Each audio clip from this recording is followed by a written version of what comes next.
আজকে আমরা দেখব কিভাবে আমাদের লেখাকে আমরা কি লেফট রাইট সেন্টার এবং জাস্টিফাই করতে পারি। তো আমরা দেখতে পাচ্ছি আমার এখানে কিছু লেখা আছে, টেক্সট আছে, টেক্সটগুলো কি লেফট করা আছে। দেখেন এখানে খেয়াল করেন লেফট আছে। যদি আমি সেন্টার করতে চাই তাহলে এখানে ক্লিক করব, ঠিক আছে। তার আগে কি করতে হবে, আমাকে সিলেক্ট করতে হবে। আমি এই লেখাগুলোকে কন্ট্রোল এ চেপে, কিবোর্ড থেকে কন্ট্রোল চেপে সিলেক্ট করলাম, করে সেন্টার করলাম। দেখেন মাঝ বরাবর আসছে, এটা হচ্ছে রাইট।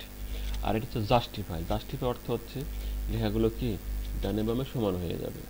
আমি ব্যাক স্পেসগুলো কেটে দিলাম। দেখেন স্পেসগুলো বাদ দিচ্ছি, যাতে দেখেন লেখাগুলো কি লেফট এবং রাইট কি একেবারে সমান। যদি সেন্টার করি একরকম হবে, রাইট করলে একরকম, লেফট করলে একরকম, কিন্তু জাস্টিফাই করলে কি হবে, সুন্দর লাইন হবে। এখন যদি মনে করেন যে না, এক লাইন থেকে আর এক লাইন একটু ফাঁকা আমার প্রয়োজন, এখানে ক্লিক করবেন, লাইন স্পেসিং, এটা লাইন স্পেসিংয়ে ক্লিক করে আপনি স্পেসটা বাড়াই দেবেন। আমি 1.5 করে দিলাম। দেখেন অনেকটা বেড়ে গেল, ঠিক আছে, এক লাইন থেকে আরেক লাইনের দূরত্ব।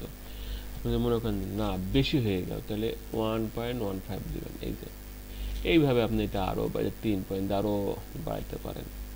ওকে, আল্লাহ হাফেজ।